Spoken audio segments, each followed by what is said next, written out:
Os destaques da semana entre os julgamentos do plenário do Supremo Tribunal Federal. Você confere aqui na TV Justiça.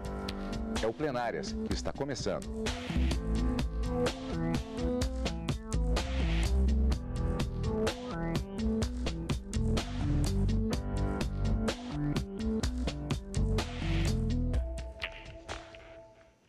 Hoje, com os principais momentos das sessões dos dias 27 e 28 de setembro de 2017. Portanto, Karina, fechando na realidade o mês de setembro, expectativas para o mês de outubro. Mas vamos para a semana. Acho que o grande destaque que poderíamos já começar falando é exatamente a finalização do julgamento sobre o ensino religioso nas escolas públicas. É isso aí, Cadu. Não só o ensino religioso foi concluído na quarta-feira, como também a retomada de um recurso extraordinário de suma importância no plenário na quinta-feira, tratando sobre a aplicabilidade retroativa da lei da ficha limpa a casos de inelegibilidade a cargos eletivos. Essa aplicação ainda não foi concluída, a aplicação e a retroatividade dessa lei da ficha limpa ainda não está concluída, mas uma maioria já se formou, uma maioria ainda não absoluta também, o julgamento pode virar, teremos que aguardar o resultado final desse IRE. Mas voltando para quarta-feira, depois de pelo menos 3 sessões plenárias, o Supremo definitivamente julgou que a disciplina do ensino religioso nas escolas públicas e no ensino fundamental de todo o Brasil não precisa ter apenas, como pedia o Procurador-Geral da República, a Procuradoria-Geral da República, ensinamentos históricos e dogmáticos e doutrinários das várias religiões existentes. É possível sim, e ainda que haja a possibilidade do ensinamento de uma ou outras religiões específicas no ensino público, essa característica não retira o que o artigo 5º fala deste Estado laico que deve ser a República Federativa do Brasil. Essa laicidade do Estado brasileiro, que é justamente a manutenção da neutralidade entre as relações Estado e quaisquer tipos de religião. Esse foi o entendimento firmado por uma maioria apertada que se formou no plenário do Supremo Tribunal Federal na quarta-feira em que esse julgamento foi realizado, e o voto que acabou desempatando o plenário foi da ministra Carmen Lúcia, no sentido de acompanhar a divergência aberta pelo ministro Alexandre de Moraes. O relator dessa ADI era o ministro Luiz Roberto Barroso e entendia que o Procurador-Geral da República estava correto, os argumentos trazidos na ADI estavam corretos, e por isso ele julgava procedente a ação para entender que nas escolas públicas não poderia haver um ensino religioso de uma ou outra religião específica e que nem sequer essa disciplina poderia ser ministrada ou lecionada por um representante de quaisquer uma dessas religiões. Esse foi o voto do relator, ministro Luiz Roberto Barroso, que junto com outros 4 ministros ficaram vencidos. O ministro Alexandre de Moraes abriu a divergência na semana passada e o voto dele acabou angariando o maior número de votos, 6 votos, para julgar improcedente a ação direta de inconstitucionalidade e acabar entendendo que todas as religiões podem ser ministradas no ensino público fundamental e que a característica da laicidade do Estado, essa neutralidade, ela é existente a partir do momento em que a Constituição garante a facultatividade, a opção do aluno em se matricular naquela disciplina ou não. Esse foi o entendimento, ponto final, portanto, nessa discussão, que foi objeto, inclusive, de audiência pública realizada aqui no Supremo Tribunal Federal. Temas bastante interessantes e importantes, como não poderia deixar de ser na Suprema Corte de todo o Brasil. Vamos começar, portanto, revendo exatamente essa questão definida na quarta-feira. O plenário do Supremo, como vimos, portanto, decidiu que o ensino religioso nas escolas públicas pode ter natureza confessional, isto é, que as aulas podem seguir os ensinamentos de uma religião específica. Por 6 votos a 5, os ministros decidiram que as escolas públicas podem adotar um modelo de ensino religioso confessional. Na prática, significa que as instituições têm liberdade para promover crenças em sala de aula. A Constituição prevê o ensino religioso nas escolas públicas como disciplina do ensino fundamental, mas estabelece que a matrícula é facultativa.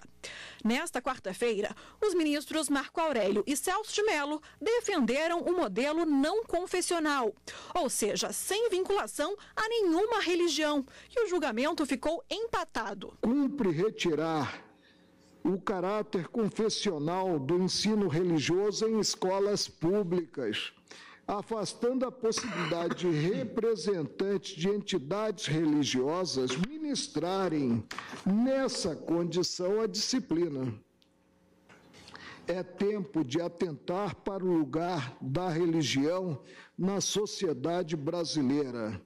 Esta, embora aspecto relevante da comunidade, digno de tutela na Constituição Federal, desenvolve-se no seio privado, no lar, na intimidade, nas escolas particulares, nas públicas, espaço promovido pelo Estado para convívio democrático das diversas visões do mundo, deve prevalecer a ampla liberdade de pensamento, sem o direcionamento estatal a qualquer credo.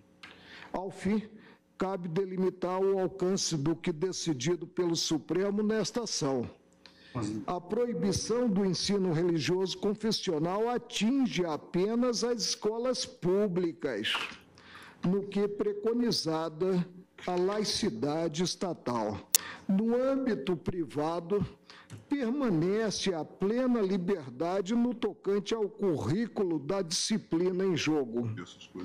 Voto no sentido, acompanhando, portanto, o relator, voto no sentido da procedência do pedido para assentar a inconstitucionalidade do artigo 11, parágrafo 1º do Acordo Brasil-Santa Sé e conferir interpretação conforme a Constituição ao artigo 33 da Lei 9.394/96, estabelecendo que o ensino religioso em escolas públicas deve ser não confessional e ministrado por professores que não atuem como representantes de religiões. Ninguém pode ser obrigado a professar uma crença religiosa, a praticar ou a assistir atos de culto, a receber assistência religiosa ou propaganda em matéria religiosa.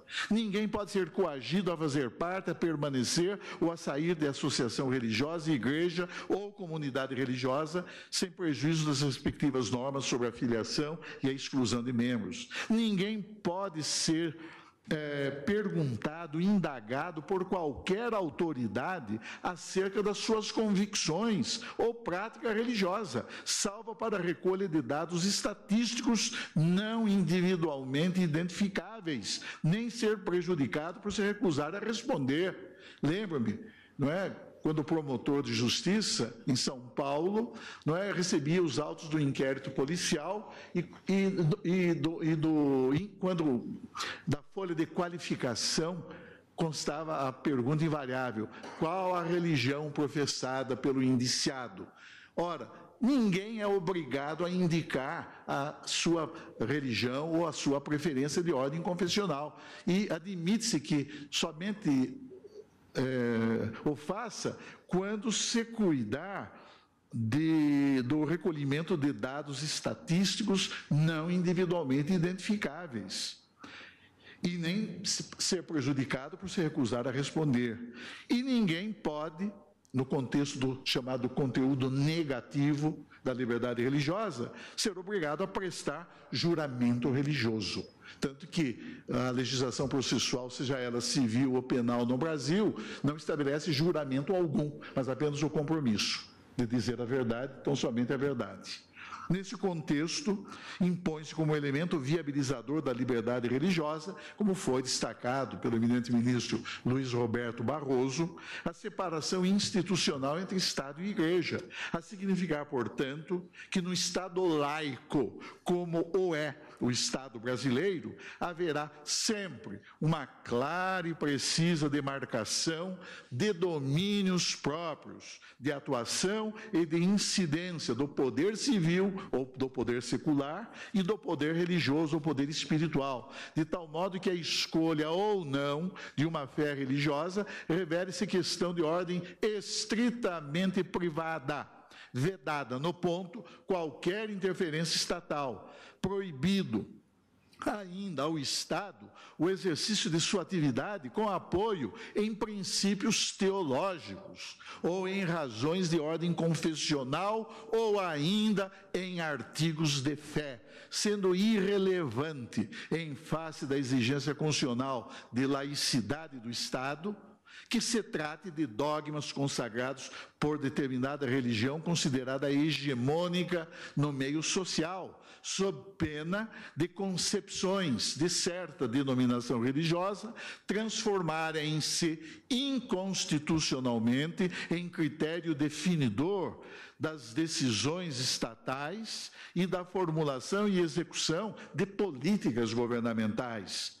O fato irrecusável é que, nesta república laica, fundada em bases democráticas, o direito não se submete à religião e as autoridades seculares, incumbidas de aplicá-lo, devem despojar-se de pré-compreensões em matéria confessional, em ordem a não fazer repercutir sobre o processo de poder, quando no exercício de suas funções, qualquer que seja o domínio de sua incidência, poder legislativo, poder judiciário ou poder executivo, as suas próprias convicções religiosas. Com o julgamento em 5-5, a presidente do Supremo, ministra Carmen Lúcia, proferiu o voto de desempate. Não vejo como se opor à laicidade a opção do legislador e não vejo contrariedade aqui que pudesse me levar a considerar inconstitucionais as normas que foram questionadas. Não vejo submissão do Estado à religião qualquer uma nas normas questionadas, uma vez que a oferta de ensino religioso está previsto no parágrafo 1º do artigo 210 e a oferta é condicionada a uma facultatividade. Por isso, fazendo a juntada de votos, como disse, não vejo como declarar inconstitucionais as normas e, com as vênias de estilo, estou reiterando os meus pedidos de escusa por não acompanhar o voto do relator e dos que o seguiram, mas estou votando pela improcedência da ação, acompanhando a divergência iniciada pelo ministro Alexandre de Moraes. E, neste caso, a proclamação do resultado é no sentido de que o Supremo, por maioria, julgou improcedente a ação direta de inconstitucionalidade, vencidos o ministro relator, Roberto Barroso, a ministra Rosa Weber, o ministro Luiz Fux, o ministro Marco Aurélio e o ministro Celso de Mello, redator para o acórdão, ministro Alexandre de Moraes. Com a decisão, continua permitido o ensino confessional, o não confessional e também o chamado interconfessional, com aulas sobre valores e práticas religiosas baseadas em características comuns das religiões. Ainda na sessão da quarta-feira, o plenário do Supremo Tribunal Federal começou a analisar se crianças com 6 anos incompletos podem ingressar no ensino fundamental. Destaque também da sessão da quarta-feira, que nós vamos ver no próximo bloco. E também os principais momentos da sessão plenária da quinta-feira, aqui no Plenárias.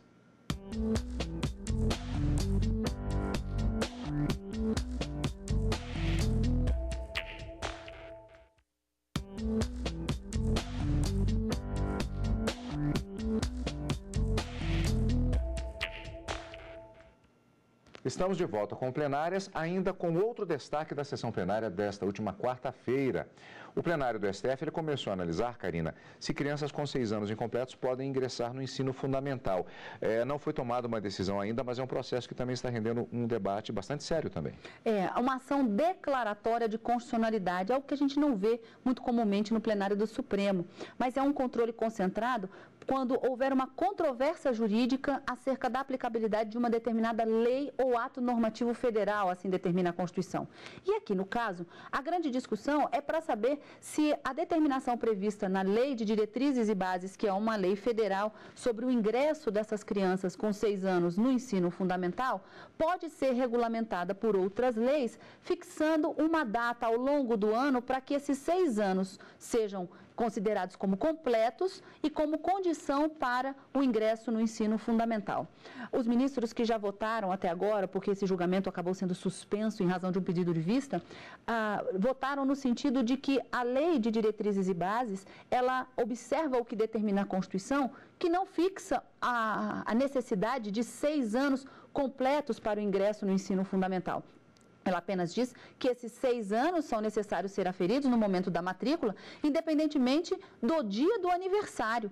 Então, o ministro Alexandre de Moraes, ele pontua durante o seu voto que os 6 anos é no ano em que se completam os 6, de janeiro a dezembro. Não podendo as leis, como por exemplo uma que foi citada, fixar a data de 31 de março como se fosse um marco para se estabelecer a possibilidade ou não do ingresso desta criança no ensino fundamental. Isso porque a Constituição Federal diz que as crianças de até 5 anos de idade, elas serão matriculadas em creches, né, no ensino infantil e creches pré-escolar, pré-ensino fundamental, e aos 6 anos no ensino fundamental.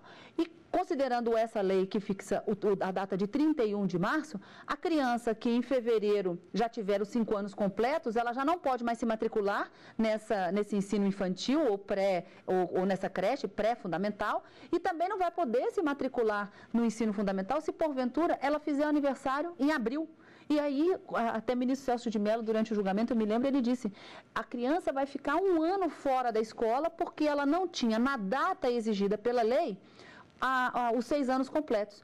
E os votos que já foram proferidos até agora, nessa ação declaratória de constitucionalidade, vem no sentido de que não se pode a lei estabelecer essa data como limite para o ingresso.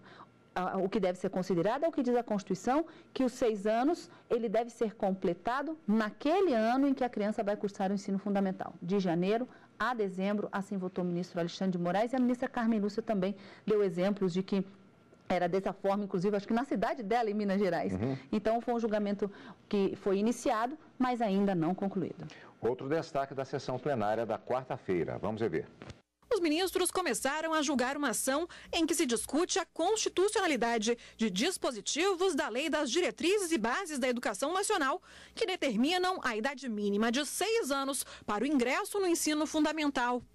A ação foi proposta pelo Mato Grosso do Sul, porque muitas escolas públicas e particulares no estado têm negado matrícula para crianças que não completaram 6 anos até a data de início do ano letivo. O relator, ministro Edson Fachin, votou pela procedência da ação para garantir que crianças que completam 6 anos durante o ano letivo, independente do mês de aniversário, sejam matriculadas. É constitucional a Lei 9394 de 1996, no que fixa a idade de 6 anos para o início do ensino fundamental, inadmitida a possibilidade de corte etário obstativo de matrícula da criança no ano em que completa a idade exigida. O ministro Alexandre de Moraes acompanhou o relator. Por um critério meramente limitativo administrativo, você que nasceu em abril fica 1 ano sem estudar. E daqui 1 ano você retorna. O 206, inciso 1º, diz: o ensino será ministrado com base nos seguintes princípios: igualdade de condições para o acesso e permanência na escola. Igualdade de condições, a igualdade daqueles que completam 6 anos. No caso, completam 6 anos no ano do ensino fundamental, de janeiro a dezembro. O julgamento foi suspenso por um pedido de vista do ministro Luiz Roberto Barroso. Destaque da sessão plenária da quinta-feira. O plenário do Supremo Tribunal Federal retomou o julgamento começado em 2015 sobre a lei da ficha limpa. Até o momento, 5 ministros votaram pela aplicação retroativa da lei. Os ministros voltaram a analisar um recurso em que se discute a decisão do Tribunal Superior Eleitoral, que determinou a aplicação da lei da ficha limpa a políticos condenados por abuso de poder econômico antes da norma entrar em vigor. No caso específico, o político havia sido condenado com decisão transitada em julgado e teria ficado por 3 anos inelegível.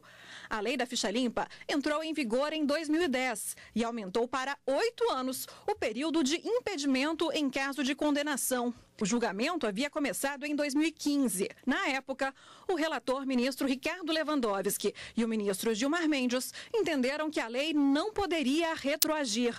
Nesta quinta-feira, o ministro Luiz Fux abriu a divergência. A inelegibilidade esculpida na linha D, no inciso 14 do artigo 22, não constitui sanção.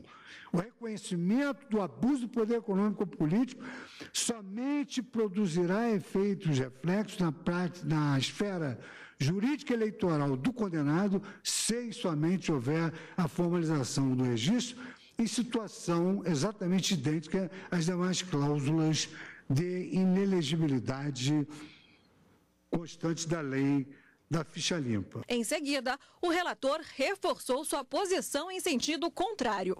Imagine, Vossa Excelência, um regime, um governo autocrático assumisse o poder, e Deus nos livre, e para atingir seus desafetos políticos, faça editar uma lei tornando inelegível por 20 anos aqueles que já tinham a condição de elegibilidade, já haviam se candidatado e ganham uma determinada eleição, isso do ponto de vista do ideal mesmo, dos princípios da democracia, é algo impensável. Eu não vou nem entrar nas filigranas do ponto de vista, nas filigranas não, nas garantias fundamentais da coisa julgada, da confiança jurídica, da confiança nos atos da justiça e da administração, no princípio da segurança jurídica. Eu já estou pensando, inclusive, em termos mais amplos. O ministro Alexandre de Moraes acompanhou o relator. Os ministros Dias Toffoli, Rosa Weber, Luiz Roberto Barroso e Edilson Fachin seguiram a divergência. Não vejo em hipótese alguma falar-se aqui de retroatividade, qualquer que seja o grau ou a densidade, obviamente com o devido respeito da compreensão em sentido contrário. Portanto, esse aumento que se fez de 3 para 8 anos, em meu modo de ver, tal como exposto no voto de Sua Excelência, o ministro Luiz Fux, que foi no sentido do desprovimento do recurso extraordinário, não vejo como afastar-se do que estabeleceu Sua Excelência de uma condição, requisito negativo de adequação de quem se coloca a um pleito eleitoral para preencher as respectivas condições. Um tempo em que não seja normal cobrar participação ou propinas em empréstimos públicos. Um tempo em que não seja normal cobrar pedágio de empresas estrangeiras que querem vir fazer negócios no Brasil. Um tempo que não seja normal cobrar propina para colocar na legislação normas que vão favorecer determinadas empresas. Um tempo em que não seja normal extorquir empresas e pessoas para não convocá-las ou humilhá-las em comissões parlamentares de inquérito. Um tempo em que não seja normal tomar dinheiro de empresários que tenham negócios com o poder público. Gente honesta paga as suas contas elevadas com talão de cheque, com cartão de crédito ou com transferência bancária. Não é normal as pessoas circularem com malas de dinheiro. A desonestidade foi naturalizada. E muitas pessoas, muitas mesmo, perderam a capacidade de distinguir o certo do errado. Karina, julgamento continua, portanto. O julgamento foi retomado com o voto vista do ministro Luiz Fux, que a gente viu, acabou se somando a outros 4 ministros que votaram também, entendendo como ele que inelegibilidade não é considerado sanção e que, portanto, há uma diferença bastante clara entre os casos de inelegibilidade prevista na lei da ficha limpa e na lei complementar 64 de 90, com as condenações judiciais que não se confundem. E com essa, uma rápida explicação, o voto dele foi um voto bastante didático, um voto bastante objetivo, eu diria. Eu achei até que foi um voto bastante ágil pela complexidade do tema e pela divergência aberta pelo ministro Luiz Fux. Ele acabou, de uma certa forma, entendendo que essa decisão do TSE deve prevalecer e que não há, de forma alguma, a violação da chamada coisa julgada com essa aplicação retroativa a fatos pretéritos ocorridos antes da promulgação ou antes da entrada em vigor da lei da ficha limpa. Mas, como a gente disse, esse julgamento ainda continua. Embora 5 votos já estejam com a divergência, outros 3 votos já foram proferidos no sentido contrário. De novo, assim como no ensino religioso, faltam 3 votos decisivos para serem proferidos. De novo, o ministro Marco Aurélio, Celso de Mello e ministra Carmen Lúcia vão proferir o seu voto e encerrar esse julgamento, que ainda pode mudar, né, Cadu? Embora tenham 5 votos com o ministro Luiz Fux na divergência, se esses outros 3 votarem junto com o relator, ministro Ricardo Lewandowski, entendendo que não deve prevalecer a decisão do TSE, a situação muda. Vamos ter que aguardar o retorno desse julgamento no plenário do Supremo. Vamos acompanhar. E o primeiro ano da ministra Carmen Lúcia na presidência do Supremo Tribunal Federal foi marcado pela redução no número de processos, o menor acervo registrado nos últimos 10 anos. O relatório de 35 páginas está disponível a todos os brasileiros. Traz os números de processos, julgamentos e decisões da gestão da ministra Carmen Lúcia desde a posse em 12 de setembro de 2016. Um ano atrás, o acervo do STF era de quase 61 mil processos. Hoje, esse número caiu para 46.500, uma redução de 24%. O acervo é o menor dos últimos 10 anos. O Supremo julgou quase 119 mil casos, entre decisões monocráticas, de um só ministro, e colegiadas. O plenário fez 88 sessões e julgou 235 processos. Em um deles, os ministros reconheceram o direito do negro ocupar 20% das vagas em concurso público. O Supremo também declarou a inconstitucionalidade da vaquejada no Ceará, que, segundo os ministros, submete os animais a maus tratos. O plenário ainda decidiu que o servidor público em greve pode ter desconto no salário. Os casos de repercussão geral, que servem de referência para todos os processos sobre o mesmo assunto, foram prioridade, tanto que houve um mês dedicado a julgamentos dessa natureza, o abril da repercussão. De um ano para cá, foram 49 decisões. Um dos casos que ficou mais conhecido foi a determinação de que o pai biológico tem a obrigação de dar ao filho pensão alimentícia, herança e sobrenome, mesmo que outro homem tenha registrado a criança e mantenha a relação de paternidade. A ministra Carmen Lúcia fez uma série de mudanças para aprimorar a transparência do Supremo. No começo deste ano, entrou no ar o sistema de intimação eletrônica, como prevê o novo Código de Processo Civil. O Supremo também disponibilizou na internet o salário de todos os funcionários. O relatório de gestão pode ser acessado na página do Supremo Tribunal Federal pelo endereço www.stf.jus.br. E ficamos por aqui hoje, nesta edição do Plenárias. Encontro marcado, como sempre, na próxima semana, Karina. Próxima semana, no Direto do Plenário, ao vivo, a partir das 14 horas e no final de semana com Plenárias. Obrigado pela companhia e continue conosco na TV Justiça.